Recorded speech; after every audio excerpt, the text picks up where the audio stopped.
All right, it says we are live. Hello, ladies and gentlemen. It is the Big Johnson Guns and Gear Chat, and I have Trigger Bar Philosopher on this evening. Welcome, sir. How are you? I'm doing well. Thank you for having me on, Big J. I Oh, appreciate it. yeah, you're always welcome to come on anytime you'd like.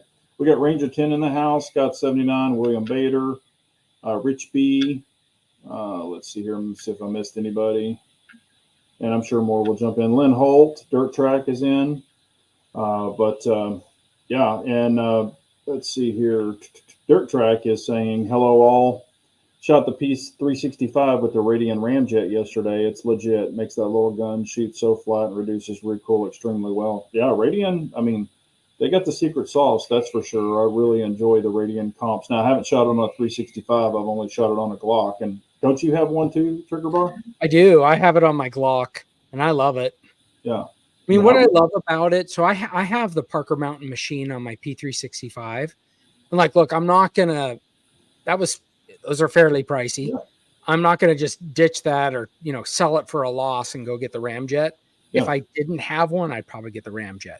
What I like about it, and you turned me on to this with the Ramjet on the Glock 19, it's so small. Yep. That it makes your Glock 19 a Glock 17. It fits in Glock 17 holsters. That's one thing. The second thing is I live near some weird states where you can't have threaded barrels. My state, I'm allowed to have it, but I live close enough to weird states you can't have threaded barrels. So this makes that technically legal there. Or let me just rephrase it. I would get fewer felonies. Yeah, there you go. Yeah, yeah. No, I think. I mean, of course, everybody knows I'm a comp guy. I've got tons of guns with comps, and I mean, I've tested tons and tons of comps, different brands, and I think by far it is. I think it's for what you get, it's very pricey, but by the time you buy a threaded barrel and then you buy the comp and you clamp it on, and it might turn and monkeying with it and taking it apart and breaking everything loose if you want to pull it off. And I mean, it's a pain in the ass where the Radian's not. It's super easy to deal with. Dennis Buckner says he has one on his Shadow Systems MR920. That's awesome. Hello, Rusty Taylor. Mike Berklin is in. And Brian. Hello, Brian. Hope you're doing well. We got Floridian in the house. Oh, man. He got Floridian got hit with the Helena. He doesn't have any power. That sucks, man. Yeah, that sucks. Yeah, and anybody that's dealing with this shit, that is a nightmare. I mean, everything I've been seeing, I'm just like, good Lord, go help those people. I mean, and now supposedly they're like threatening to arrest people if they come in and help people, and I'm just like, what in the hell is going on? It's insane. Yeah, and by the way, someone on my chat last night shared that he's former law enforcement in Florida. Remember, there was that guy in Florida that the sheriff that said he was gonna, during the storm, he banned carrying guns, selling guns, spying, selling ammo. And he said last night, he says, I can't reveal who it was, but he's heard from someone who's still active there that the state attorney general is looking to press charges against the sheriff there that did that in that city. Yeah, didn't DeSantis say that wasn't going to fly?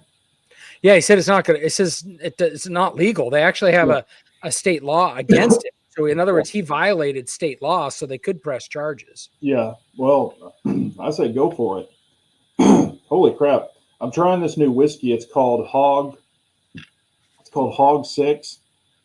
Man, it's straight. I just drink it straight, but it's got a crazy bite to it. It's super cheap though. It's not expensive. Let's see here. I've had both of those. You want me to answer that? What? I've had both. I've had the Shadow Systems comp and the Ramjet. Yeah, go ahead. And it's the Ramjet's better. Yeah. In my opinion. It's a better comp. But even though the Shadow Systems comp is bigger, longer, heavier, and doesn't comp as well. Yeah, I mean, I don't have any. The only personal experience I have with the Shadow Systems is the little comp. It's on that CR920 XP that I'm testing, and I would say for a small gun, I mean, I can feel that comp working, but would it work as good as a Ramjet? Maybe 365 or something like that, like Glock 48 version or whatever. I don't know, but the Radiant has the bigger ports and everything else compared to that. So I would think that it would work better. But that little MR920 XP, it's a pretty legit little gun as far as the comp working. So yeah, and it works, right? I mean, it does work, but yeah, the question is, does it work as well as? And right, I think the yeah, Ramjet, or how is it compared? I think the Ramjet's better, and the fact that your MR920 can fit in a, what is it, the DR920 holster or whatever, yeah, Glock 17 holster. 17, yeah, yeah. I mean, Sorry, Radiant's got it. They got that special sauce. I'm telling you, I'm like, put it this way: if I bought another Glock 19X or 45 or whatever, I'd buy another Radiant for it as well. yeah, me too. Let's see here. Hello, Ohio Gear Guy. How are you? Let's see. Brian is saying, my daughter lives in Asheville. My ex-wife and former mother-in-law were all trapped in the mountains for 7 days without power, water, and food. Holy crap, Brian, that is awful. And I'm telling you, this is a freaking mess. And I guess I could, you know, jump on my soapbox. I was talking about it today, but we, take care of, where I'm going with this, other countries, Yeah, and don't take care of our own. And then Cackler was out there saying, "Oh, y'all will get $750." What the hell is that? I mean, these people literally have nothing, absolutely nothing. they gave the Uh, people in Maui that lost everything yeah, $600. exactly. I mean, it's a freaking joke. So That's after The Rock and Oprah pled with everyone to donate something, and then they didn't donate anything. yeah. Oh, and that I was gonna say that blew up in their face. But yeah, this is a freaking train wreck.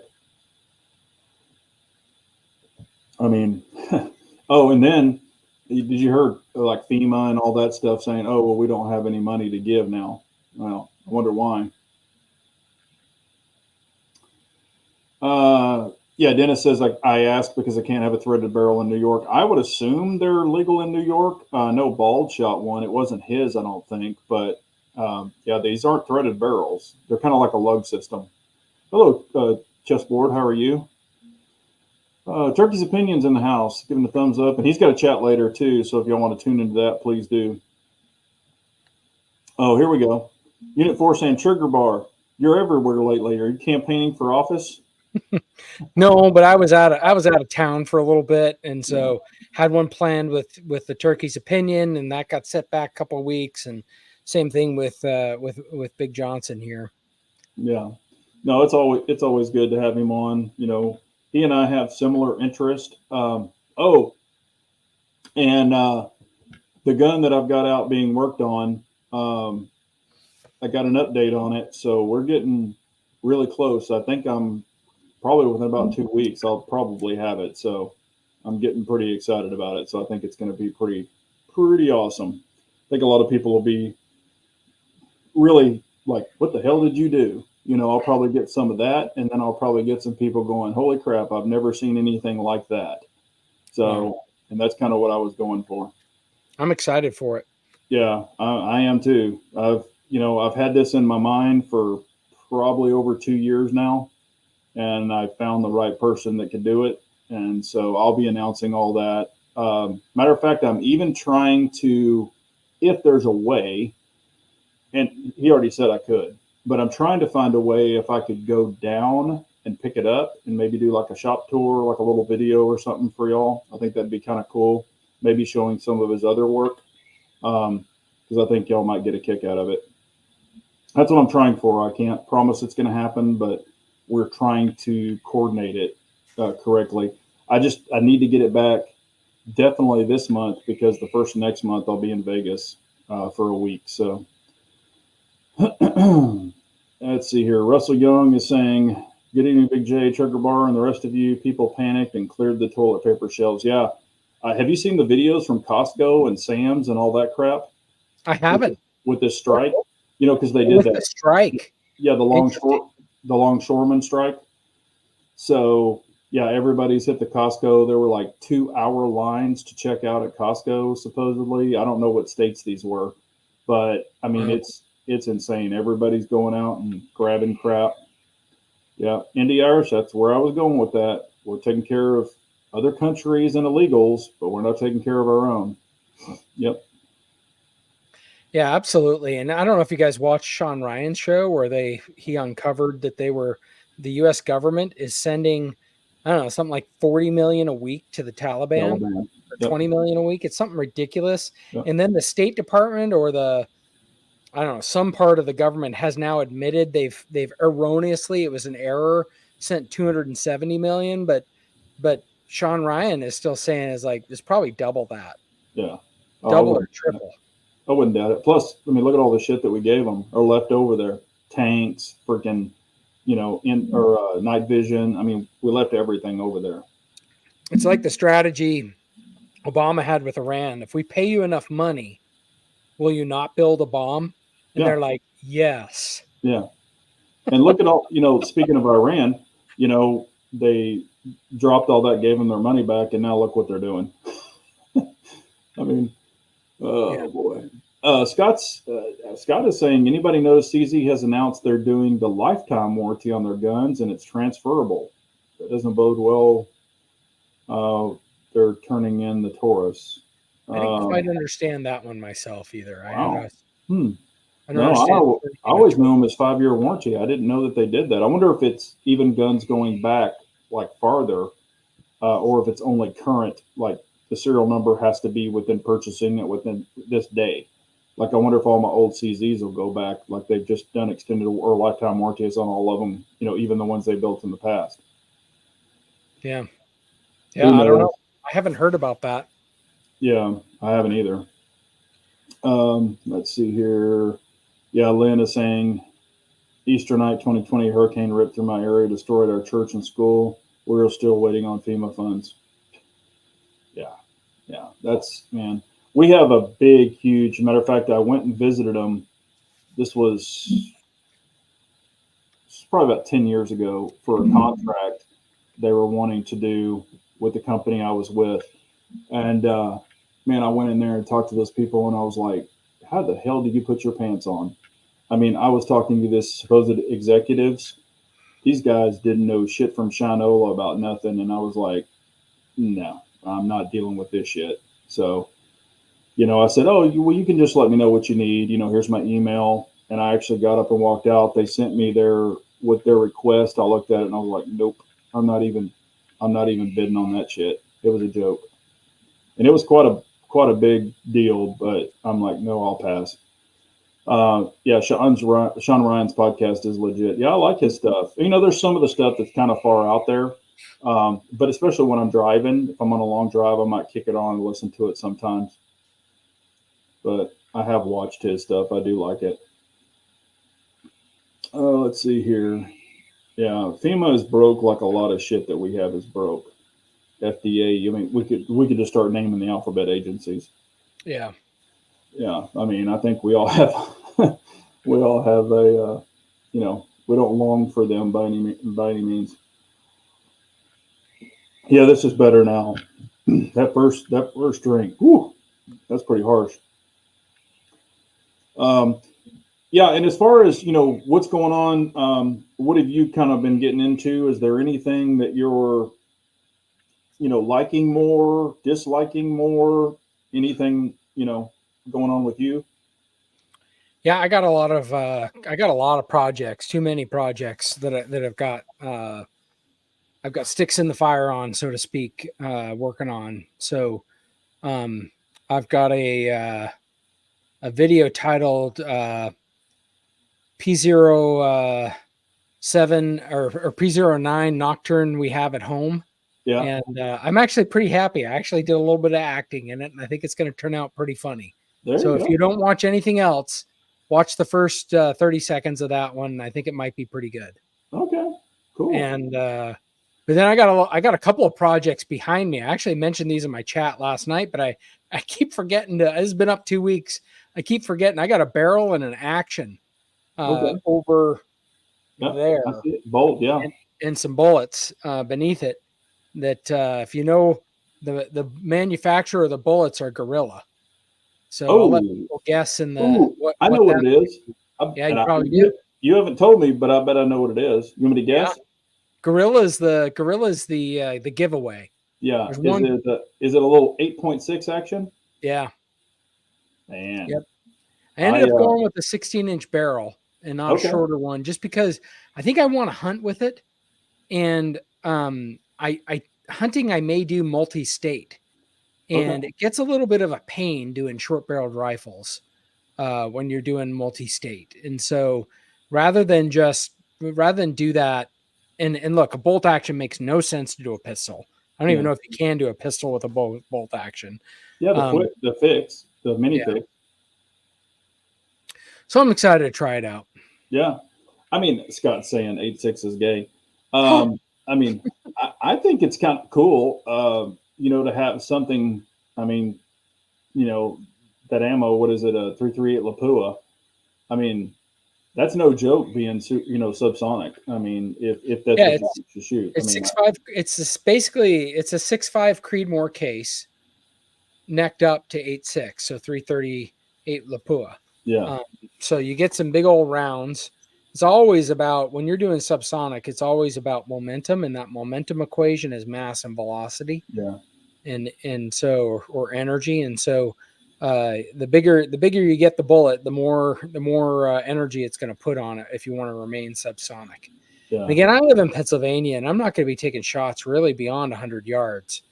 And so it's just not, it seems like a pretty decent round. 45-70 is a good round. yeah. 30-30 is a good round for this area. But I don't know. I've just been so curious over time with it. And I'm kind of thinking that I'm really interested in learning more about spin drift with it.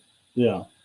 That probably happens at much longer ranges, but it's spinning so fast, I've heard, that it like starts to deviate and spin sideways, which makes long range shooting with it not fun. But I'm kind of Right. curious to explore that. Yeah. I mean, if you want to punch through shit, I mean, that's a pretty legit round to punch through stuff. I mean, car doors and shit like that. I mean, yeah. But no, I think that's cool. I've been very curious in that round. I haven't shot one yet, um, but I've been very curious about it. So, Yeah, I have yeah, the FX7. The Flaxen now makes its own Remington 700 bolt action. And so that's what it is. It's a Faxon barrel and a Faxon action, which is Remington 700. So yeah, yeah, but I've got a custom stock on order that will take. I won't get it till December. yeah. I think that's cool. Damn, chessboard is saying the railroads are shutting down. Holy crap! I haven't Yeah, seen that. I saw Are some. they striking again? Who knows? I saw something too where it wasn't. I don't think it's in our area, but I saw something where now an Amazon plant or something. One of these places were going on strike. So I'm just like, here we go. Yeah, dirt track saying that first drink of whiskey gave me heavy recoil face. Yeah, that's pretty harsh. Yeah, yeah, give me the Tim Waltz face. Yeah, Oh, that was bad. Whew. I've only watched clips of the Walls advanced debate, but I don't know. It seemed, I don't know. I just, you know what? It's the moderators that I just can't take. And I watched a little clip of them trying to fact check JD and, Yeah, um, and saying, oh, those aren't undocumented. Well, yeah, because they made them all asylum seekers. And then they're yeah, like, well, we've had that law since the 90s. And like, but we haven't been using an app and letting people just choose if they're asylum. Of course, yeah, let's see. I could wait 10 years to get in legally, or I could, on the app, I could just pick I'm asylum seeker, regardless of I'm asylum seeker. yeah, And then I get in for free now. In fact, yeah. you'll pay my plane ticket. And I'm a military aged man. Yeah, Yeah. that's, yeah. Well, I mean, what could go wrong? Who could exploit that? Yeah. No, I watched it last night because I was just interested. I was like, is this going to be a train wreck? But no, I agree with Ranger. I mean, Vance was keyed in. He was on point. I mean, he really he saw that kill and was going after it. So it was very good. And it was well spoken. They weren't beating each other up and getting all crazy. Vance definitely still held his ground, and I think he did really well. Yeah. Hey, and then hey, Scott79, that's only if they keep that phone. Oh, wow. Like it says, then they can track them with the phone on GPS. I don't know what it means if they do a SIM swap Yeah. on the phone. If And a they, lot of them get those where you pay cash or whatever. I forget the name of those phones, but Lynn Holt said I picked up the 20 round 2011 mags. The function check, it sure is a pain learning all different millimeters. Why don't they just say it holds 20 rounds or whatever? Yeah, 140 millimeters, 120 millimeter. Yeah, they do it for USPSA stuff. It is kind of weird when you're getting into all that, but once you get it down, you got it down. I mean, it is what it is. Yeah, I have. Yeah, I agree, Brian. It's the union stuff at the ports making $130,000 starting pay. What the job requires, I have no pity for them whatsoever. Yeah, I mean, I dealt with that crap in aviation when I was dealing with a lot of the unions, and it's man, and I'm not beating up people if you're a member of a union, but good lord, I mean, some of that stuff it doesn't take a rocket scientist to do it. So, but I mean, that is one of the things that I've always said. Never underestimate a good laborer. That knows his shit. I'm not saying a longshoreman, but I'm just saying like a mechanic or a plumber or a HVAC tech. I mean, you can make a ton of money doing that stuff, and you're definitely always in demand. Hello, Norwood. How are you? Let's see here. Oh, great question. Rich B is saying, if I get a Shadow 2 compact, will my love affair with my Staccato P be over? What would you think about that? I mean, I don't own a Shadow 2 Well, I compact. know, but They're different size guns. yeah. So I I, mean, yeah. I would say no because the Shadow 2 compact is double action, single action. Your Staccato is single action only. But then also, I mean, it's a 2011 and a CZ. They're both fantastic guns, but they kind of are not, they're kind of different animals in a way. Yeah. I think it would be great, and I've always said I think everybody should have a double action, single action. So I would say get it if that's what you want. There's no wrong answer there. Golly, what is this thing doing? Come on, it's delaying. Uh, The one yeah, great thing that's underestimated on double action, single action is the great dry fire work you can do. We were yep, just talking about that before the chat.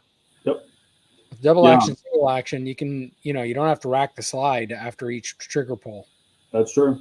Yeah, you can have snap cap in there or one of those little training lasers, and you can just go to town with it. And I will say this, and I've said this numerous times. I don't know if people listen to me or if I just talk, but when you have a double action, single action gun and you get good with it, like you know the trigger, you're used to it, and everything else. I think it makes your striker fire shooting better, and I think it makes your single action shooting better. Yeah. So, because it's a harsher trigger or, not as perfect or whatever, it's a heavier trigger. So if you can hold your sights on target with that, the rest is kind of cake. Um, I'm not saying I'm perfect with any of those, but I do think it enhances your shooting with the other platforms as well. Yep. Agreed. Yeah. Getting that first trigger pull. In fact, I was just playing with that CZP09 and a couple of my first pulls were just not right. It Yeah. takes some concentration. Yeah. And what it'll do, and I'll show you, and you probably have realized this, when I have a lazy left hand, so I'm gripping the shit out of it with my right, and I have a lazy left hand, it's just sitting there.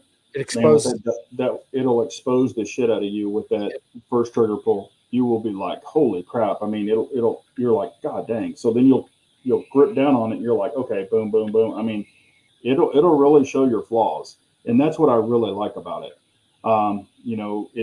It takes more thought. Where the 2011, I'll be honest with you, I can just go out there and I mean I can have a very very light left hand grip and really a light right hand grip, and I can get away with a lot. But on the double action, single action, a harsher trigger, you can't get away with a lot. So it'll show your flaws. That's just like when people say, irons versus a dot. You know, irons, you don't think about it, but when you're looking at this, that air gap that you have between your front and rear sights, that's actually a lot. That's a lot of play. But when you're shooting a dot, it'll show. I mean, just even dry fire. If you have a shitty dry fire, it'll show it. You'll be like, oh crap. When you watch that dot flare and the dot's just not sitting there, even in dry fire, you're like, okay, I got a shit grip. So, it'll show flaws where irons will not. So, yep. Yeah. And then Pranic will say, it'll feel like you're cheating on the other. And that is when you have a bunch of guns that you enjoy. And there's sometimes where I'm like, I'll go to the range and I'm shooting a gun and I'm like, damn, I should have brought this other gun. But I've pretty much told myself when I go to the range now, I'll have my carry gun and then I'll only bring like 2 other guns if I'm doing a versus. I don't bring 15 guns and shit like I used to. That was insane. I'm just not doing that anymore. It was getting too much crap. Yep. So, let's see here. And Rich B says, I'm loving my Nocturne. No regrets getting that. Yeah, and I know that you were talking about the decocker and you were having a little iffy about the decocker, Rich, but I'm telling you, decockers are legit. Don't be scared of it. It's something new to you. But decockers don't fail. I have yet to ever seen a decocker fail on a CZ. So when you drop that, it's not going to go off or any of that. And, of course, you can go to the range. If you want to test it, you can drop it, keep your finger off the trigger and drop it face down range, to get used to it. And then you won't have any problem carrying it. They are different because I've seen people drop them and they're like, like, oh, shit, it's going to go off. It won't go off if you don't pull the trigger.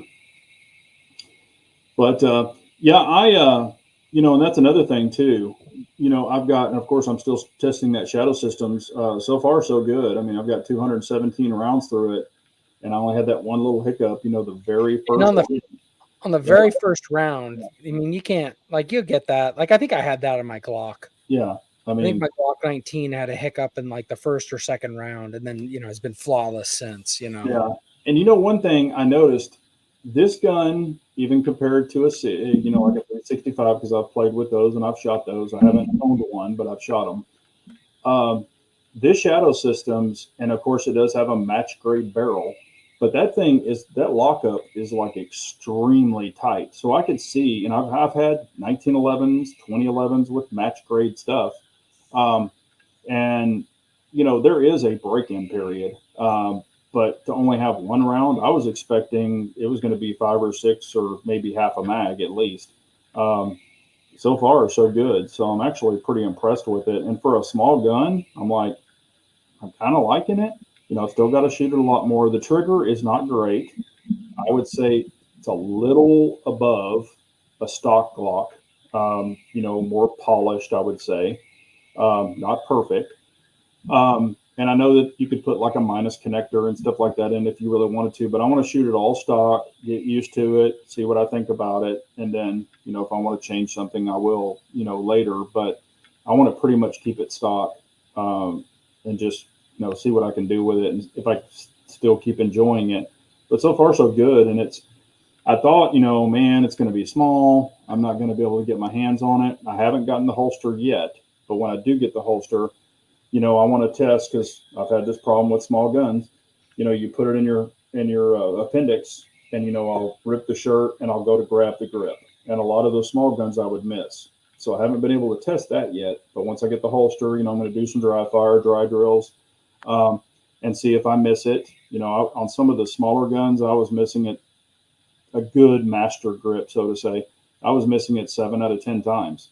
So I want to kind of see, could this be the one? Maybe it's not going to be the one. I don't know. But that's another thing I want to test. Is it going to work for me? So here's the flip side to that, though. If the question is either I can only carry a small gun that I can for sure conceal and no one would ever see, no one will see, there's no chance of it printing. Yep. But yet I might not be able to get it out quickly. Or you carry no gun. right? Then I think people, make fun of the pocket 380 thing that I've been on lately. But that in my thinking, that's what it often is. It's Yeah. either I have that or I have no gun. Yeah. No, in that situation, yeah, definitely. I mean, you would want to dress accordingly and, carry what you can. If you're dressing, down like you're trying to be super, super discreet or deep concealment, yeah, you carry what you can carry. There's no ifs, ands, or buts about that. Um, in the past, I've been able to get away with larger guns.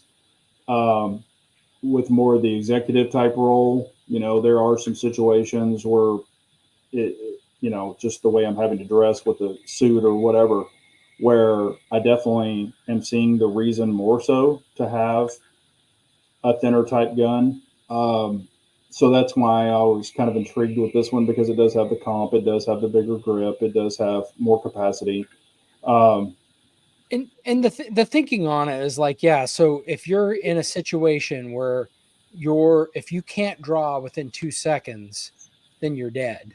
yeah, Right. But so you may think, well, then I shouldn't carry this gun, I should carry another gun. But what if the decision is, yeah, well, then I can't carry this gun, or I can't get it out that fast at yeah, all. So I'm going yeah, to have to wait for another time, or, right. I mean, we're talking about probability of events that are pretty small.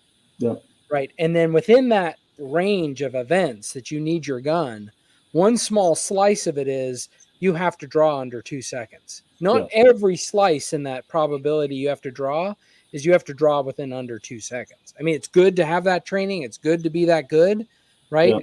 Yes, I agree. Right. But if your choice is no gun, yeah, I'd rather have a 5-second draw or a 3-second draw. Because, what if you're sheltering in place? yeah, Right? And there's an active shooter somewhere in the building, not in front of you, you'd then at least have a tool, right? To get yeah. out, get your family out of a situation, whatever it is, right? So that's kind of my thinking a little bit on that is any guns better than no gun? No, and I do totally agree with that. So I'm not disqualifying it either way, even with the other smaller guns that I've dealt with in the past. It's just I want to feel more comfortable with it. Plus, I don't want to, completely swallow the gun where my thumb is past the barrel. Because on some of the guns that I was shooting, my left thumb was literally at the end of the barrel. Not that it Yeah, would blow it that's off or anything. Not that it dangerous. would, yeah, not that it would blow it off or anything. But Yeah. I mean, if I got a shit grip, my thumb's passed. I don't want to deal with, if I nick it off, I nick it off, but it saves my life. I mean, I understand all that. I'm not scared of that. But, if I could have something that kind of might fit, I guess, all the description, possibly, it could be even better than before. Hey, I'm all for that too. So that's what I'm saying. This is just kind of a test in progress. Um, not saying it's the right one yet or wrong one yet. I don't know. I just kind of wanted to do this as kind of a test for myself, just to see, Yeah, see what I thought. So, that's cool. and yeah, like Lynn says, how's that going? Yeah, fastest or slow is fast, and fast is smooth, or something like that. But yeah, I know what you're talking about. And yeah, you could prison carry it. Scott's saying that. Pranic saying that. No, I think they're calling pocket carry prison carry. Yeah, yeah, Uh, yeah. But hey, Luminous Dave has a question. I don't exactly know the answer on Colt Anaconda.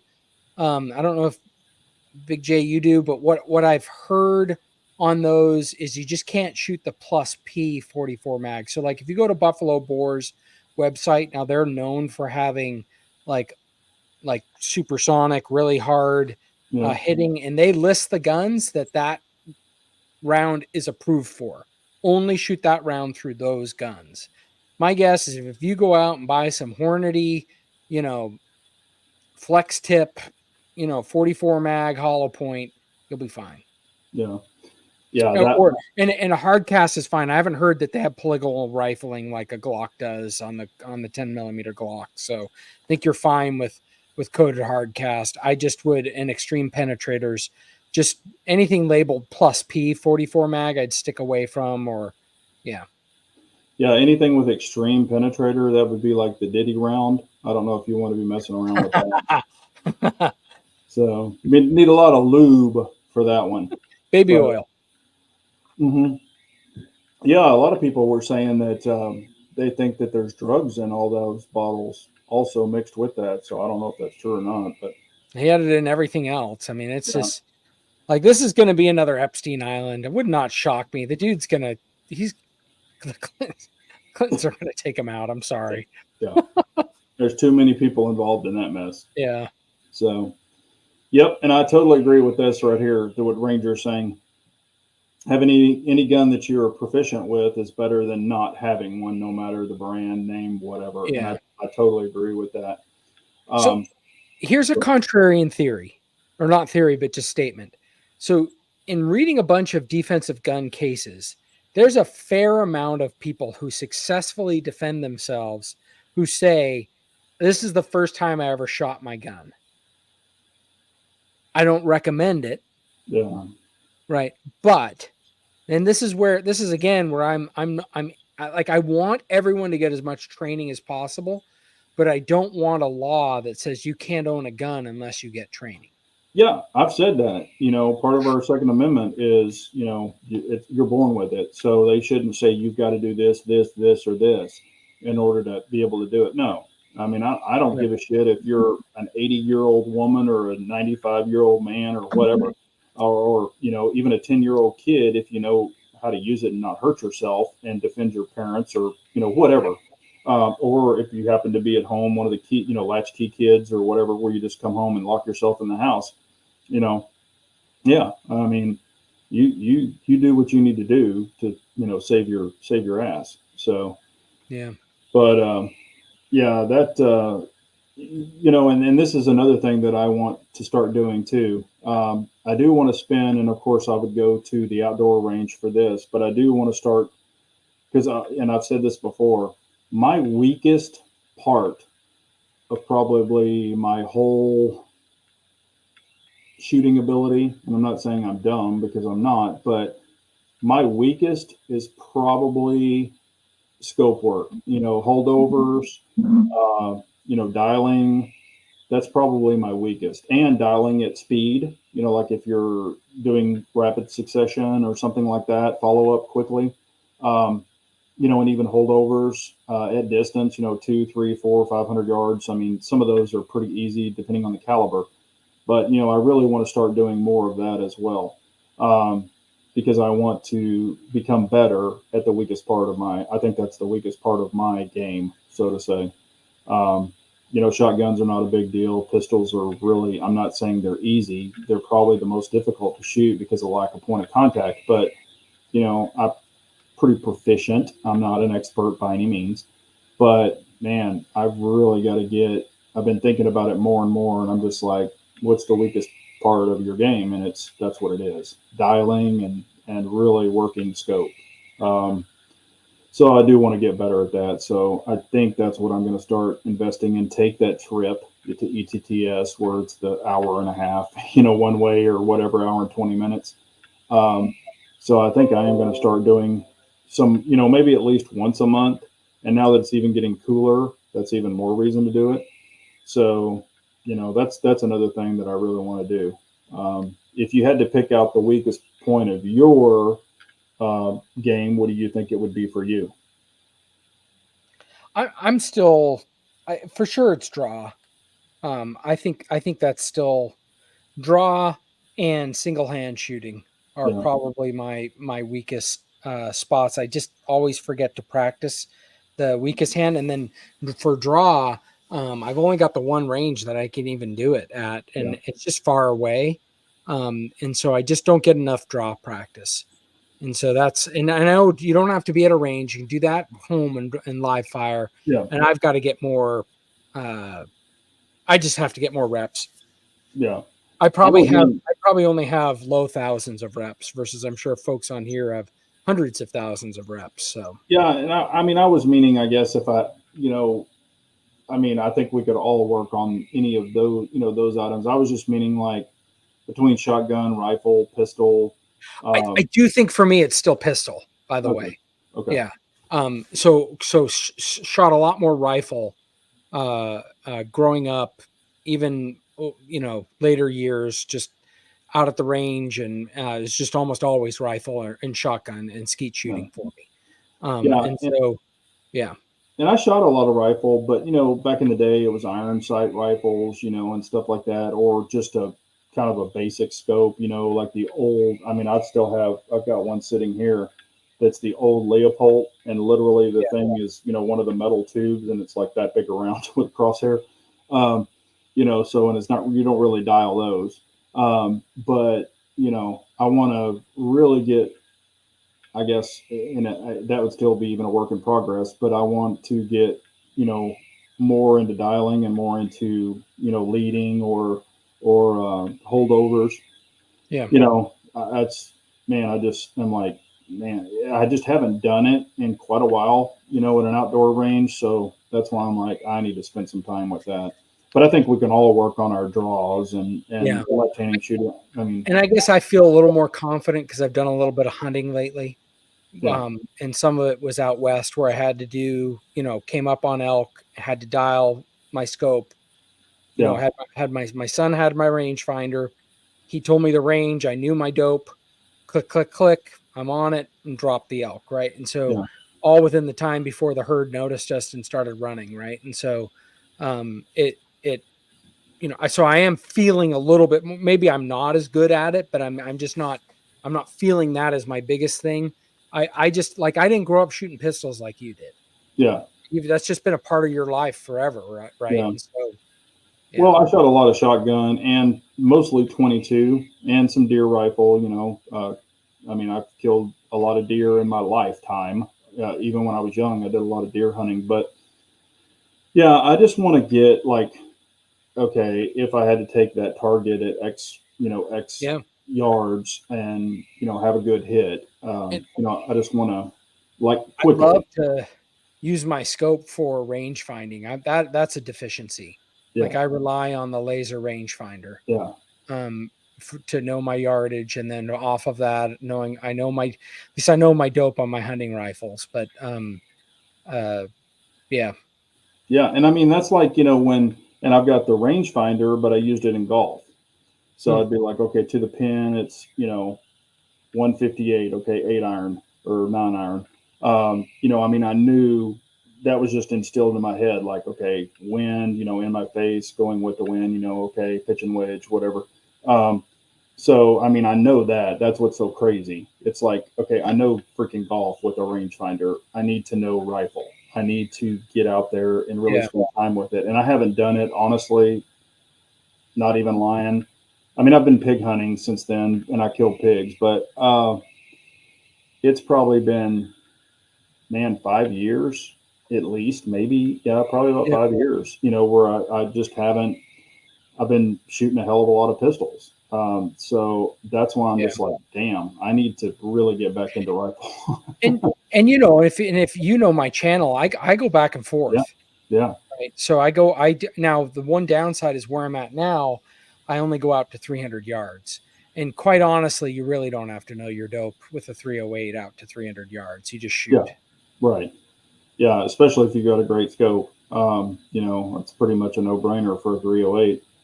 Um, even with wind, I mean, it's a freaking Yeah. 308. It's a big old At slope. 300 yards, you don't even have to worry about wind. Yeah, Yeah. yeah, Yeah. that's what I'm saying. It's a heavy sucker. Unlike if you're shooting a 5.56 or 2.23, 300 yards in a strong wind, that can Yeah. really throw you off. So, but yeah, that's what I want to do. I want to really get out there and even if and I want to go with. I think what I want to do is I want to go, and I did have a good buddy who was a long distance guy, and he was actually really good at it, but he passed away. So he got cancer. Hmm. And passed away. But I want to, I guess, find somebody that, I'm not saying they have to be a professional or anything, but that knows way more than me. I guess that's always what you want to do is seek, somebody in your area that, and I could take Threat Cadre. I mean, shit, he, was popping bad guys for a long time back in the day in the military, so he knows it too. I just gotta I want to go with somebody where it's like, yeah, here's the down and dirty, you Yeah. know. So, but yeah, this I think that little shadow systems is pretty fun so far, and the CZ Shadow 2. I mean, it's a blast. I'm still absolutely in love with that gun. I can't highly recommend it enough. If anybody's thinking about it, I think it's definitely worth the purchase. Put it this way: if I really, if I knew what I knew now about the Shadow 2 Compact, and I'll just say this in case somebody's curious because I've been asked so damn much about it. If I know what I knew now, or if I shot someone's and I really liked it and it was with the lock grips and the magwell and everything that fit my hand correctly, I would trade in, 2 or 3 guns to get it all over again, just like I did when I bought it originally. I traded in 3 guns that I didn't give a shit about and got it. And now I'm actually even considering getting another one to have a second, because all the guns I really, really love, I usually get 2 of. Get 2. Yeah. So, 2 is one is none. I know, and I'm being stubborn. I know the CZ Shadow 2 is better than my PZ CZ P01. But man, I haven't had that thing very long. Yeah, so maybe in a few years I'll trade it in and with some others and get a CZ Shadow 2 compact. But or keep it. There's nothing wrong with it because you've got it all Cajunized and everything like you like it. So yeah, maybe some other guns that you don't give a crap about it and keep the PO1. That's a good thing too. In that way you compare them and see which one you honestly think. But I don't think, if you've got a Cajunized PO1, would I dump a Cajunized optic ready, or optic cut and everything for the Shadow 2 if I already had it, and I was happy with my PO1? No. But the frame fitment for me and my hands, it's better for me. Most people, they might like the Shadow 2 more, but is it a must if you have a great PO1? Probably not. So see, I that is one thing that I do like about the P01 is that I got my own optics cut on it. And despite knowing, I know you found Impact Machine is a fantastic manufacturer. Yeah. No offense for that. Dawson Precision for the 2011, right? The Staccato 2011, fantastic plates and all of that. I just hate plates. Yeah. Like, I plates agree with you. Absolutely freaking suck. Yeah. No, I agree with you. So I am super excited. I'll even give you. I haven't even made a video yet, but I didn't even tell you about it. Because we're usually telling each other what we got. But I just got the CZ P10 Holosun SCS. Oh, the dot for it? Plate is gone off the CZ P10. Yeah. That's awesome. It looks so freaking slick. Yeah. Like it's co-witnessing the tiny sights on it. And it's got little ribs that line up exactly with the P10C rib cuts on the slide. Honestly, I feel like a gun with plates. I'm sure it's my mind because I've had so many freaking optics hit me in the head. But I just look at them and just like, I don't know, I just get down on it. But now when I see that CZP10C with just a flush fit optic, I'm like, ooh, I know. Look, most people don't like the SCS because it's like you can't control the auto brightness. You can press the button and I've learned this since then. If you don't think it's bright enough, you press a button and it'll go brighter for 30 minutes. And there's no battery to replace, so that ticks people off. But I just, that flush fit, I'm in love. I'm sorry. So now I've got one for my Glock. I've got one for the P10C, and then my T-Sauce was cut for an SCS or a Holosun 507K RMRC, and so I got the SCS RMRC for that one. They just they're just direct thing. I'll have to do a short on it. I'm in love. But I hate plates too. I can agree with you on that. I only have, 2 or 3 guns that have plates, maybe 4. And a lot of mine are direct mill, but I paid for them to have them milled. And I get it. It's especially if, like in your instance, where you've had them bash you in the head, and my instance on that one, and I've had plates in the past that I've never had a problem with ever. But that last one was a hokey piece of shit. So Yeah. every once in a while, you're going to bump into something like that. And I think the one I had a problem with is the ones you've had multiple problems with, that brand. So, Yep. you know, I mean, it is what it is. Yep. And then, you know, like Armsman saying, you know, you need to get the 365 Radiant Ramjet and compare it to the Shadow Systems CR920 XP. And I would agree with that. I do have a buddy who has the P365. I don't know. I think he said he was getting the Ramjet, but I don't remember if he officially did yet. But he's local, so No, if you need to get a P365. fuck that. Excuse my language, but no. I'm telling you what, there is nothing. Sorry, I know that's a button to push, and it was just there out for the pushing. And when I see the button, I just got to push it. Yeah, no, I'm telling you what, yeah, Sid can kiss my ass. I'm just, you know, yep. Yeah. You know, there's nothing that I would have to have from them. I mean, knock on wood, the 322 for me. I got the earlier edition, and I've got a shitload of rounds through it, and it's been good and hasn't let it up.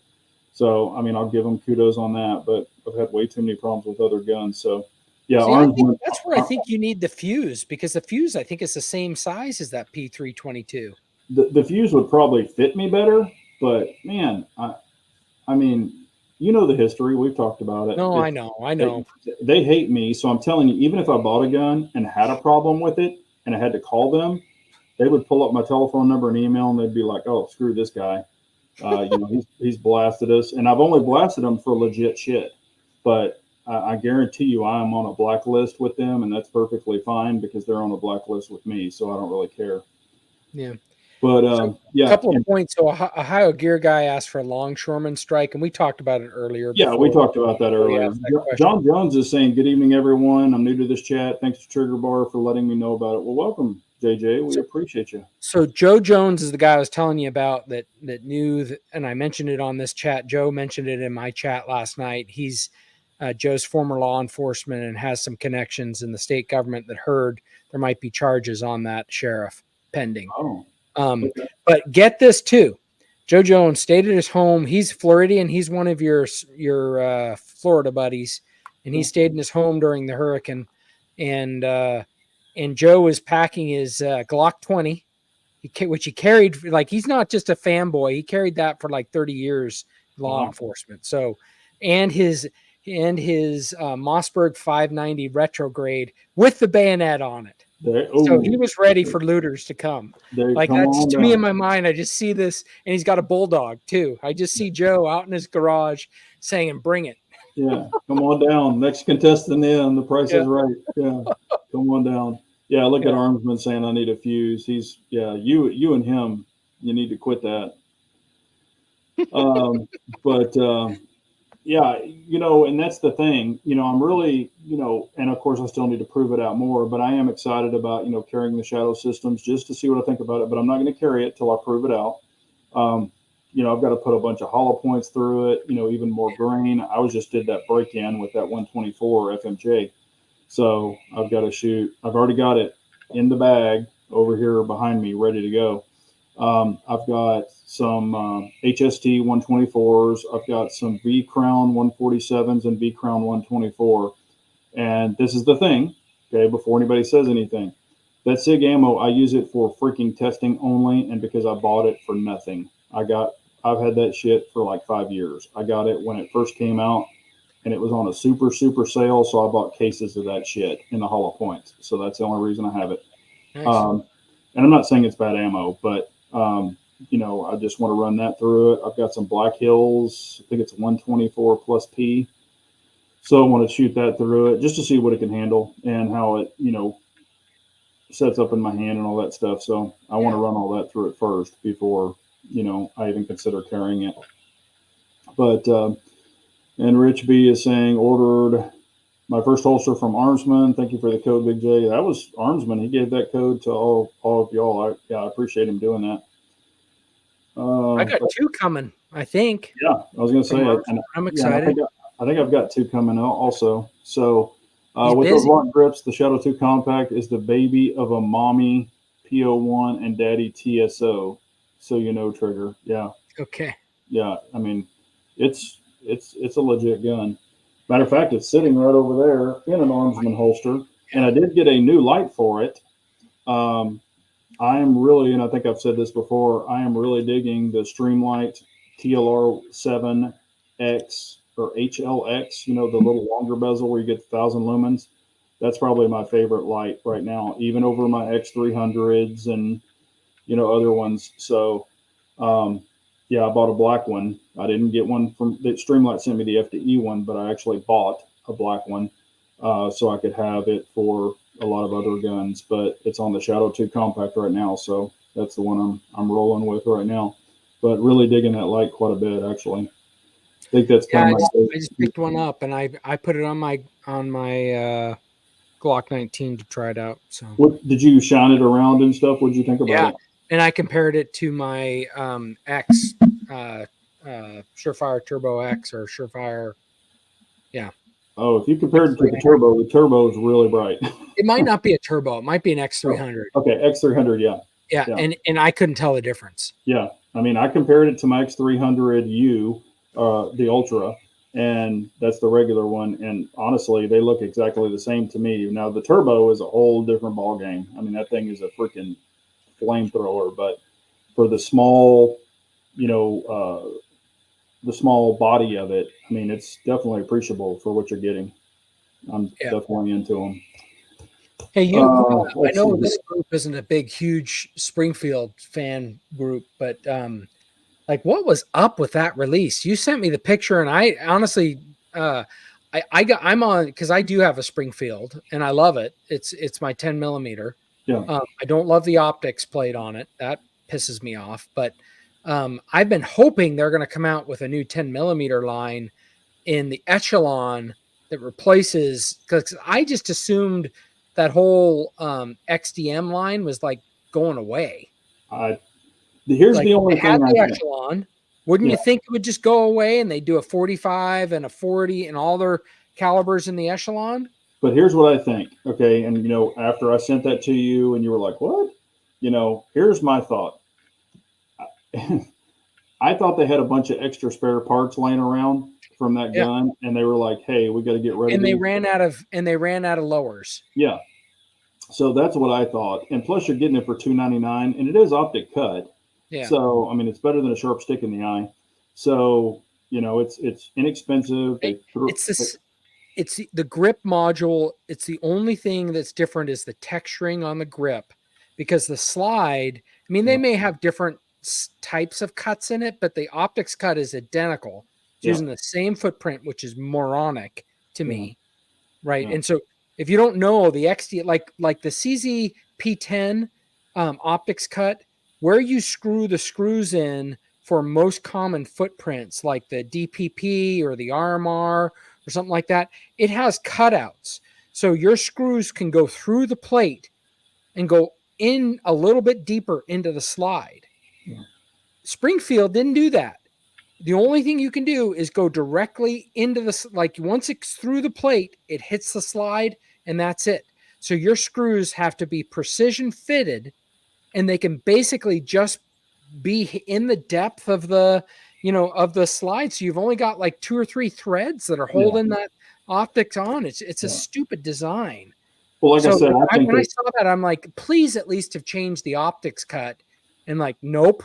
It's basically just the grip texture. Yeah. That's pretty much the only change. Like I said, when you see the price on it of the $299, when I saw that, I was like, okay, they had a bunch of parts left over and they're trying to blow them out. So that was their Echelon is their duty line, and and that's a cheap gun, but I'm still just like, I mean, I guess maybe, hey, a lot of people are looking for $299 guns. And that's what I'm thinking. So they're trying to capture that market and beat up Taurus and try to steal, some share from them when they have the parts probably already there just laying around. And, I don't have any experience. I haven't personally shot it, but I've heard really, really good things about the Echelon, and it's priced pretty well. And I've, heard a lot of great feedback. I haven't shot one yet, but I've got some, friends that I trust, and they're like, yeah, it's a legit gun. But I have so many other striker fire guns. It's like, I have no need for it. And everybody was asking me, are you going to buy the comped echelon, and I'm like, no. Yeah. Not saying it's a bad option, and I would buy the comp version over the other one if I had the choice. But like I said, it's good to have choices where we are now in the firearms market, because choices are good and people can get what they want to get, whatever they're happy with. I'm still not pro Springfield, but it's Yep. from a long, long time ago, and I get it. Some people say, "Oh shit, that's forever ago." I know. Who cares about that now? But you know, they're just not making anything that's blowing my socks off. Put it that I'll way. just say I went reluctantly to it for a 10 millimeter, Yeah. and I just like the. I had one. I've had one or two crazy malfunctions, and they're probably mags. But the malfunction was it ejected the last live round before I could shoot it, I remember that. I which was saw. Yeah, yeah, I it saw was the that. weirdest thing, right? Yeah, But like, I mean, that's frustrating that you lose one more round from your carry, right? But that's not like an unrecoverable, like you got a shell jammed up in there and you can't get it out. I mean, the slide locked back, and right. I mean, it was just, and it is possible I was even hitting the slide stop. Who yeah, knows? Um, but it so so the XDM 10 millimeter, I think for me is the only compelling reason to get a Springfield handgun, yeah. because it's so reliable. The other guns, they're just not as reliable. Yeah. And And there's Luminous a lot of, Dave did the same thing as me with his had to file his screws down to get it to fit properly, which is, like, think about that. yeah, Like, yeah. I mean, I've only had to do that like one time, and the only reason I had to do it because I only had some of the longer screws left in my little bin, and this particular dot, it was one of those janky, or budget. I guess I want to say. I don't want to say janky. Um, and I was like, oh well, this is the correct thread pitch, but these are too long, so I just filed them off real quick and retapped them. So it took like all of 3 seconds, but um, so we got to do what we got to do sometimes. yeah, But yeah, and as far as you know, the I had this question asked too. Are there any guns that like that are coming that I'm really excited about? And I haven't heard of any that excite me. um, I don't know. I saw a couple of videos from the TriggerCon thing, and I was like, I mean, nothing yeah, super exciting. I mean, they've got that cool shotgun, that new little, you know, drum shotgun. That was kind of cool. But is that going to be something I'm going to run out for? Probably not. Because man, the barrel on it's like super short. So I'm like, I don't really know. I know it would up close and personal. It's going to be a nightmare, but um, that doesn't really do anything for me either. Um, so, I don't know. I mean, yep, I and that was another thing with, and I did it showed it in the video with that shadow systems. There were a couple times the slide didn't lock back, and I did check my grip on there, and I did see that. And this happens to me on a lot of guns, where I'll hit the slide stop, and it won't lock back. It happens on my P10Cs a lot. Obviously, the shadow systems once in a while.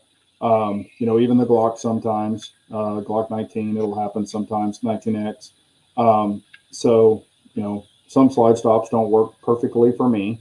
And I'm not. And this is another thing about me. I'm not. I don't freak out. I know people do. People lose their shit when their slide doesn't lock back.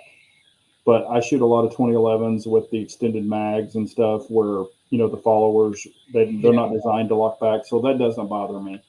If I've shot 20 something rounds, then I know, hey, I'm freaking out of ammo because the gun's not going bang.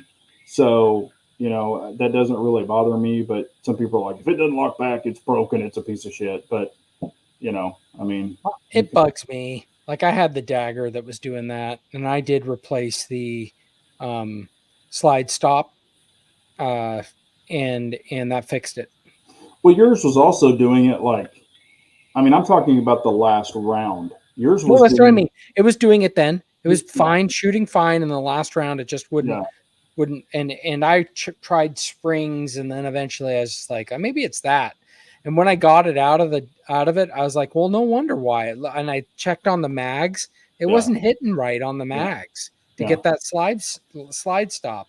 So Yeah. I whatever PSA used in their dagger for it, and I put the Glock OEM slide stop in it for a Gen 3, and it works beautiful now. Well, I mean, it was probably made out of pop metal and sardine cans, so And sometimes that shit doesn't maybe work. it chipped. Who knows? You're right. Yeah, sometimes that shit's not going to work. But I don't let it bother me too much as long as it's not happening like on my second and third and fourth round, and like throughout the rounds. But on the last one, I'm not that worried about it.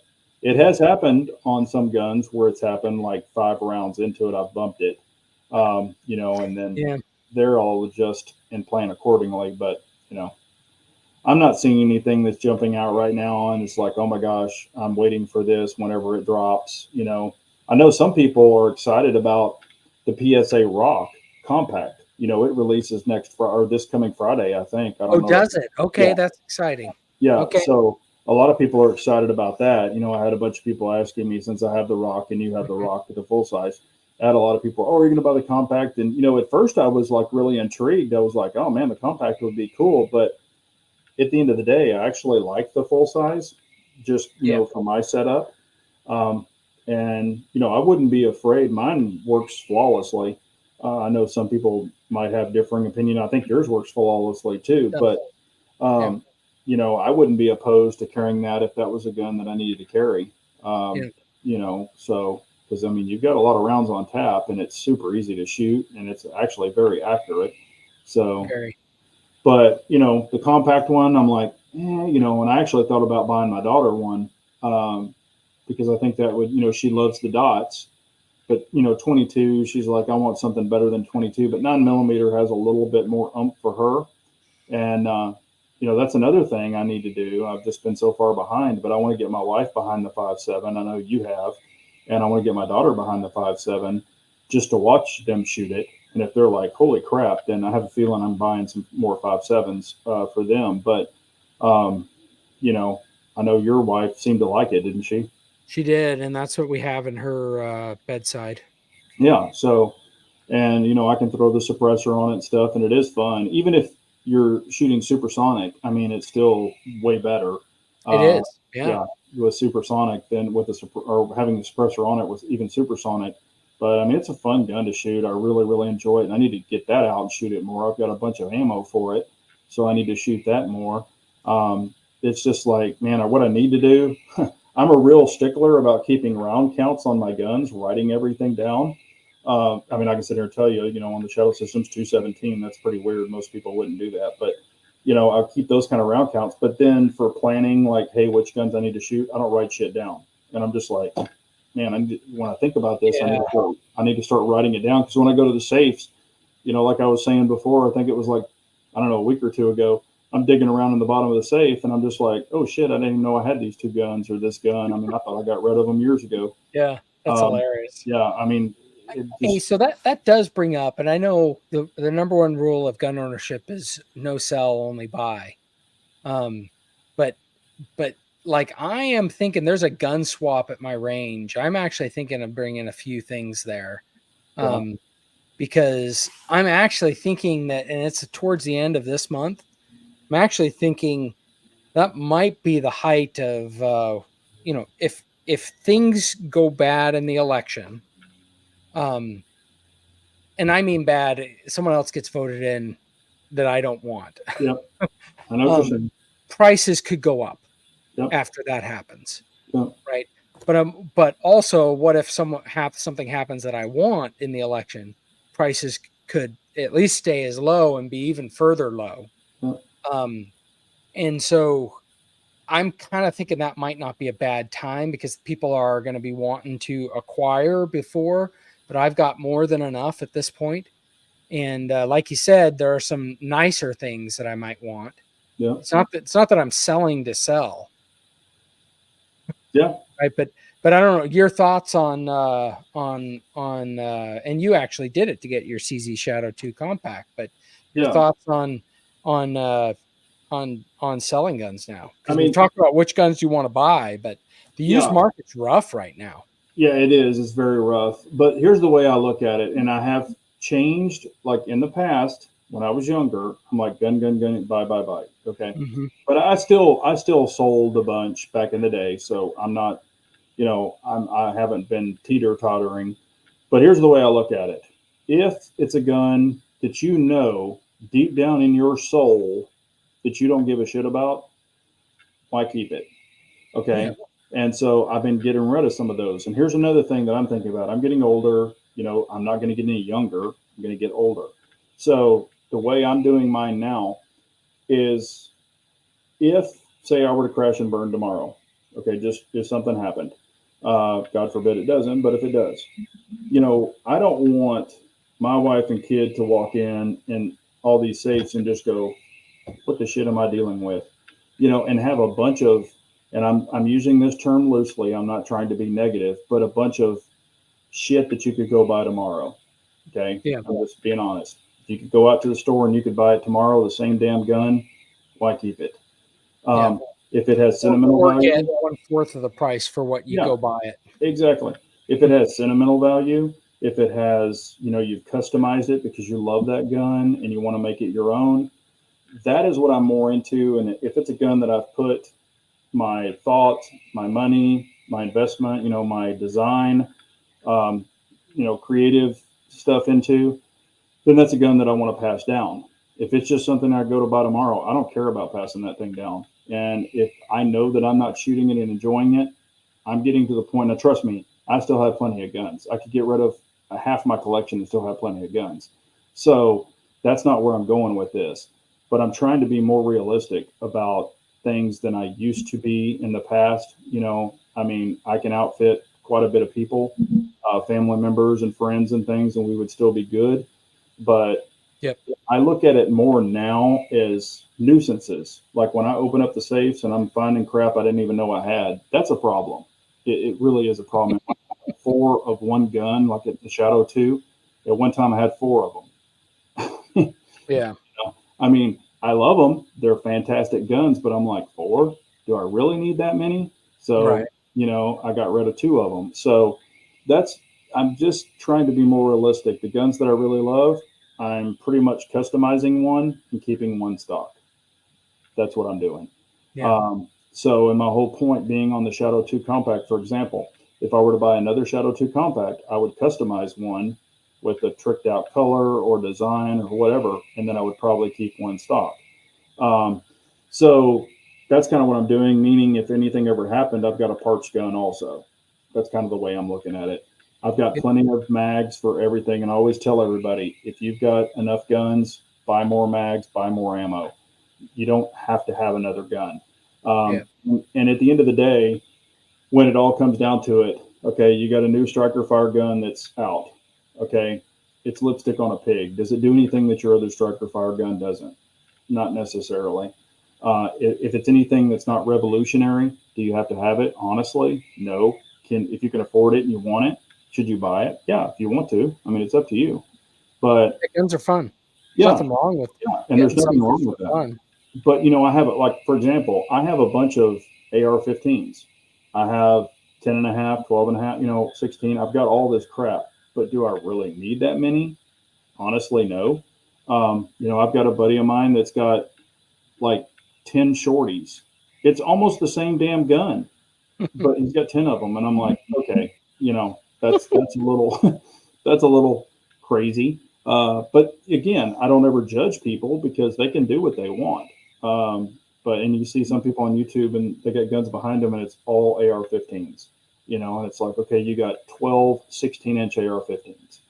Yep. One might be a LWRC, one might be a BCG, one might be, whatever it might be. Does that mean that one's better than the other? They're all going to do what you need them to do. But so I just think as I'm getting older, I'm not getting fuddish, but as I'm getting older, I'm just like, yeah, I need to start kind of getting rid of some of the crap, so to say. Yep.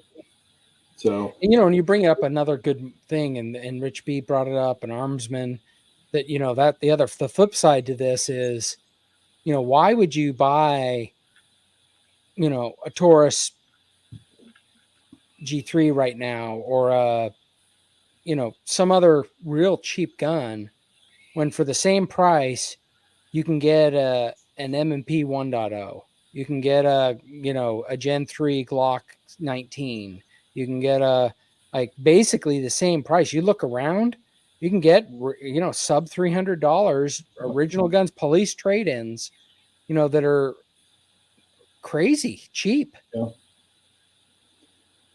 And that comes to the point where you're like, and trust me, I still fall into it, but now it's more maybe with gear, because I'm like, okay, I want to load up on more lights. So I want to load up on, mags and stuff. I honestly feel that you can never have enough mags. I've had, and people, and it never fails. I've had people tell me this.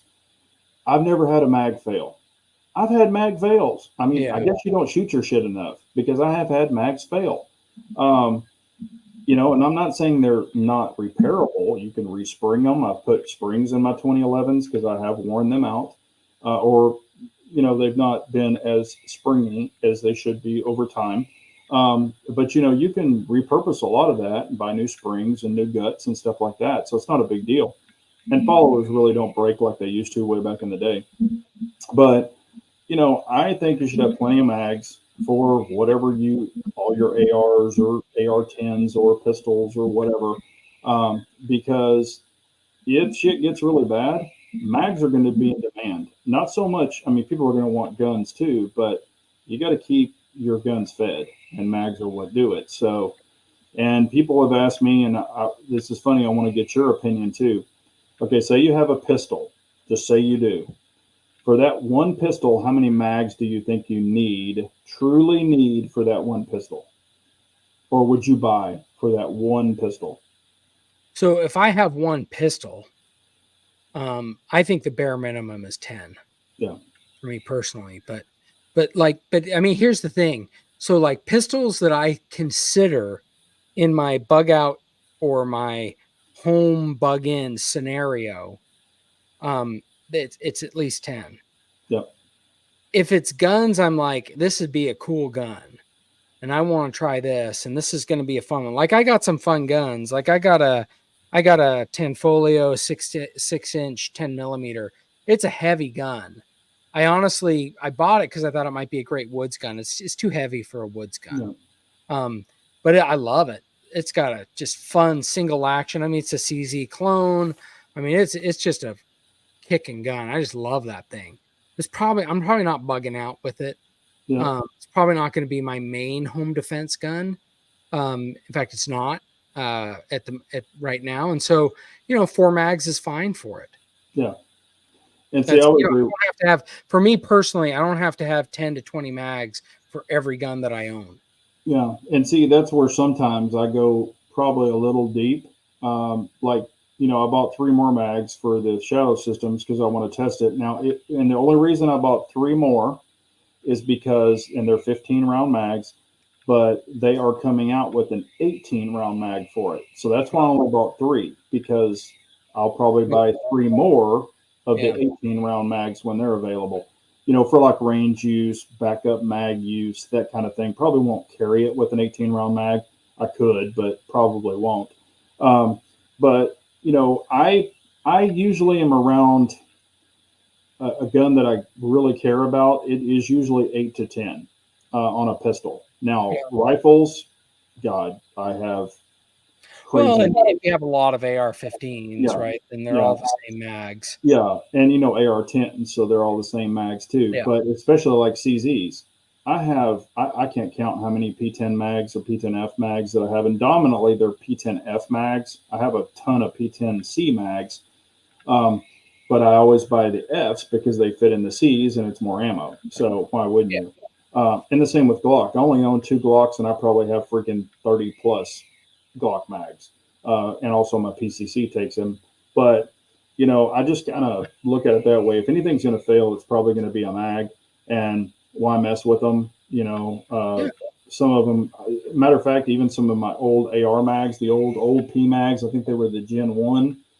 Those were where the feed lips would break, and over a period of time, they would just kind of shit the bed. So I probably should have sent them to PMAG and they would have replaced them. But I was just, throwing them in the trash. Honestly, it was probably stupid of me to do that, but I was just ordering newer mags, newer gen mags, and shitting some of the ones that broke and cracked. Um, but I just look at it as if something happens, and this is another thing, and it was kind of brought up, and we haven't even brought it up. Do you EDC a go bag? That's kind of the thing. In my truck, I've got mags and ammo, but they're not in a bag.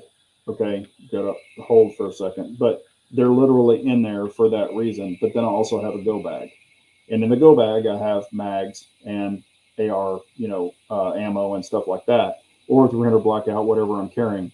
But I have additional in storage bins in my truck. So, I've got plenty of that if something were to happen. But hopefully, we don't have to deal with that kind of stuff. But, I've seen the extreme go bags and I've seen the lighter go bags. Because when it comes down to it, people are like, oh, yeah, I carry a go bag. I'm like, great, you should. But I've seen people put the kitchen sink in them too. And are you literally going to carry that down the road if you broke down or whatever, you had to bail out? Are you going to carry a 15 or 20-pound bag of shit? I'm sorry, but I've seen like I think it's Such's preparedness channel or whatever, and he goes through his go bags, and I'm like, oh my gosh. Yeah. Yeah. Like, and you got to think about this, and you got to think about that, and you got to. It's like, holy cow! Mm-hmm. Like, I'm not going to have a horse and buggy. Yeah. When my car's broke down, and I got to get home 35 miles. Yeah, and that's what I'm saying. I try to be a little more realistic. And I carry some stuff that people probably wouldn't think to carry, or I'm sure somebody has. There's all these EDC videos, and I've been asked, "Hey, do an EDC, bag, fuel bag." So I could probably do that eventually if somebody wants to see it. But and I carry some stuff I don't think people would even consider carrying, or maybe they have, but it's not common. Um, but then again, I'm like, I still want to carry somewhat minimalistic, because it can get stupid. I mean, like you said with, Such's example, but I've seen other ones where they're like preppers and stuff. And I mean, they literally, those old military sleeping bag things that are like 18, those big old, I mean, he's like, oh yeah, here's what I have. And he's dragging this shit out of there. And I'm like, you carry a freaking sleeping bag? And I mean, I actually have the little mirror. It's kind of like that reflective blanket. You've seen those. It's all folded up. I have one of those in there that a lot of people are like, oh, I never thought about that. But I'm not carrying a freaking sleeping bag. I mean, there's some things I'll carry, some things I won't, but I try to keep it very minimalistic. And then even flashlights, I've got the small flashlight, but then I have a head one, that you can stick on your head or clip on your hat. But there's sometimes I don't wear a hat. So, but it is somewhat light and somewhat manageable, but I'm not carrying the freaking duffel bag with me or the sleeping bag. I'm not doing it. And I'll be honest, like I do have locked up a long gun ish.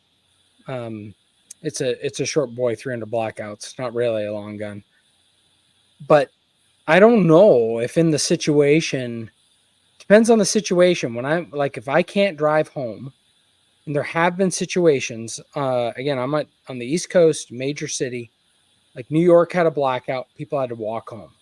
Subways weren't working. There was no one driving home either. Yeah. Like people had to walk home.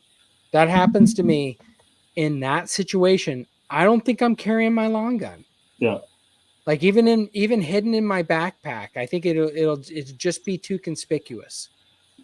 Well, I have a long gun, okay, but I carry it in a different configuration.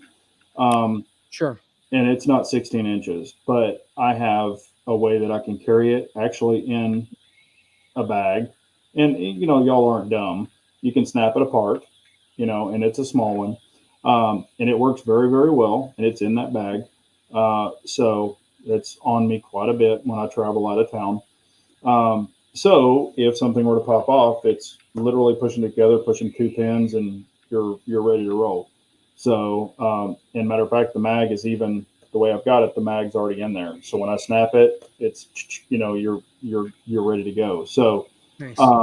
and it's all dialed in and all that stuff. Not suppressed, but you know, it is ready to go. So, but I just consider, like, in that situation, concealability again yep, may be the most important thing. And if I can get my bag lighter for the yes, 35 miles, yep, like, I certainly don't want it. But if it's like, I don't know, some zombie apocalypse and guns, bullets are flying and all that crap, well, yeah, I'm bringing my rifle with me. yeah, And you don't know what's happening, yeah, right? Especially if you're in a bigger city. yep, You don't know, those situations can absolutely happen. yeah. But And but it's I always think more urban environments versus countryside. yeah, You know, because if I was driving through an urban environment, you know, such as Houston or Dallas or whatever, um, yeah, it's going to get nasty if something like that is happening. So that's one reason when I go to certain areas, and if you live in those areas, I'm not passing judgment on you, but there's some areas where I know that I'm going, and I'm like, okay, I need to carry, you know, a particular something, um, you know, because anything could pop off. So I want to have where I could be a little more prepared.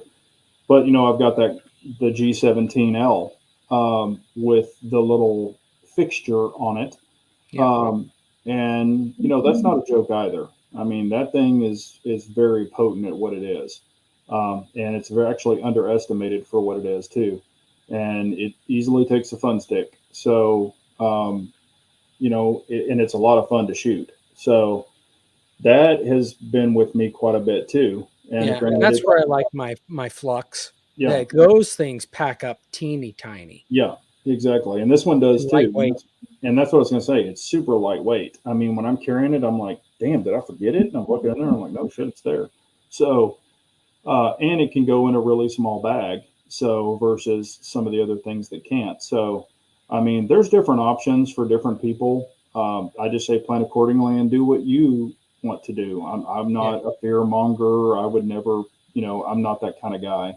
Tell Well, people, and have the options available so that in the moment you can say, look, you know, I need this, or I yeah, don't need that. And you can always take stuff out, yeah, right? Or add things. You can have them in a couple of bins, and then at the moment you could assemble. Now, sure, there's could be a situation you just have to grab it and run, yeah, right?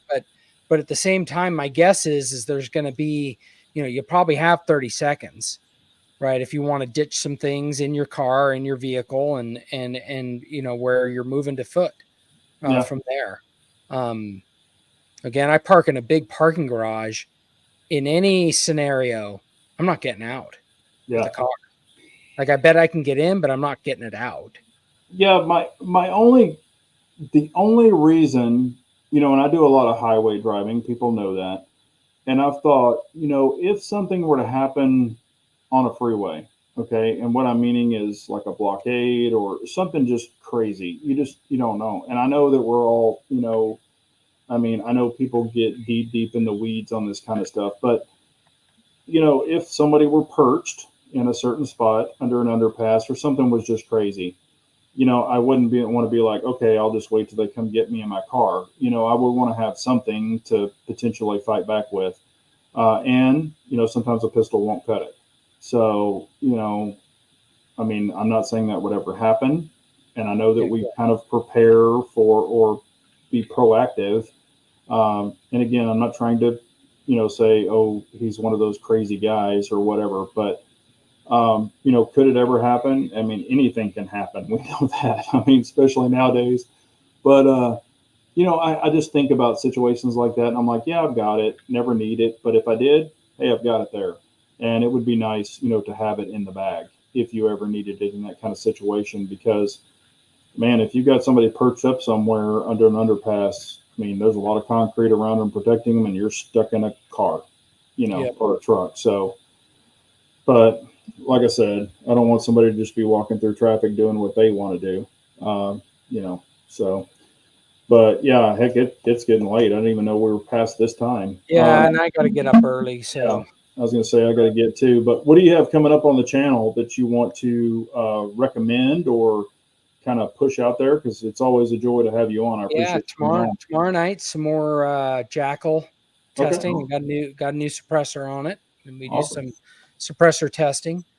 I got some fun ones. Like I said earlier, I'm excited for my my nocturne that we have at home. Yeah. That should be a fun video. And then I already have a short on it where I fixed up an MMP 40 1.0 police trade-in. I think that's going to be a fun one. And I still, I didn't mention, but you've got a POF Rogue, right? Is what Yep. you have. Yeah. I've got the Revolution piston and Well, I have two POFs. yeah, okay. Yep. Yeah, and sorry, it's a 300 blackout Jackal. Yep. I don't think they have the 308 Jackal out, but yeah. So those are the things on tap, and I plan to get back to doing some more. I've been doing a lot of testing with the Bodyguard 2.0, which I've been loving, and so I'll if I can get to that range and do some gel testing. I was telling Big J it's a little bit hard for me to do it nowadays. They made some changes at my range, but once I can get back out there and I can do some more gel testing, I got stacks and stacks of ammo to test in the gel. Awesome. Yeah. And what's funny that you said that, I checked the 308 or the 380 Bodyguard when it first came out. And I was like, damn, this thing's little. But it was like one of those quick things where they had it in the case, but a guy was wanting to look at it. So I just stuck it in my hand and I'm like, God, this thing's little. And then, he handed it off to him. But I saw it again and I'm like, let me check that out. So I put it in my hand and I'm like, holy shit, this thing's little. And I'm just like sitting there going, I don't know if this will work, and I'm like, okay, could I shoot it? You wrap your finger around the end of the barrel. Yeah. Oh man. I mean, I was like, okay, how do I hold? And I was like teacupping it. I'm like, okay, this thing is pretty freaking tiny, I mean, I could see that it would work for a lot of people, especially like what you were saying, pocket carrying and stuff. I could see that would be a good option for a lot of people. But for me, I would be like, ugh. Yeah, I get it. It's not for everyone. It's just way too tiny for me. And I'm not opposed, but I'm like, I don't think I could do that one. I think it would be interesting to shoot it just to see, like, probably shoots like a 22, I would think. It's very flat. Not all 380s are flat like that. But one interesting thing, and honestly, it was the viewers that pointed it out. I got more gel penetration out of the Bodyguard 380 than I did out of my Kimber Micro 380, and they have the same barrel length. And I'm pretty certain we had pretty much the exact same expansion. So I was like, how the hell is that happening? Yeah. And someone pointed out that the Bodyguard is a 1 in 10 twist, and the Micro 380 is a 1 in 16 twist. Oh, so it's got a faster spin rate, and that's the whole premise of the 8.6 Blackout. It's got a 1 in 3 twist. Yep. And so you got a little bit of a screwdriver effect going on in that, and it's just spinning through that gel. So you got a little bit of angular momentum that probably helps it get through the gel quicker and maybe expands a little better. So now, and I don't know if you have, but have you shot any extreme penetrators through it yet? I did in my first video, and they failed, unfortunately. Everyone keeps saying extreme penetrators, penetrators. My first video, they gave me like failure to feeds. Oh, okay. Because I was just wondering, because I'm like, but that's like 200 rounds ago. Yeah. And so I'm hoping, like, after a break-in, like maybe the feed ramp is worn in a little bit, and they'll start to cycle better. That could be pretty crazy. I mean, if they work, of course you want them to work, but no, I really appreciate you. I mean, what I've got is I'm going to be shooting the Shadow Systems some more and, proving that out, of course, with all the ammo that I was talking about before. I want to put a lot of hollow points through it, more FMJs, different grains of FMJ. I want to see if it can shoot everything. And if I have any kind of issues, and y'all will see the good and the bad. I'm not hiding a damn thing. Shadow Systems was really cool, and they said, show what you want to show. And I'm like, well, I told them I show everything, and they're like, that's cool. So, and I don't answer to them. I don't pre-send a video to them or any of that kind of shit. So I'm not worried about that. Not that I would be anyway. I do have Streamlight sending in another light. It is a new one. Y'all have probably seen it pop up, but I have one of those coming in, supposedly, they told me. So hopefully I'll be able to test that out soon. It's the new TLR1 that opens from the front, and it has the new buttons on the side. That was my only knock. I love the TLR1, but I'm not crazy about the flip switches. And now they've got the new switches.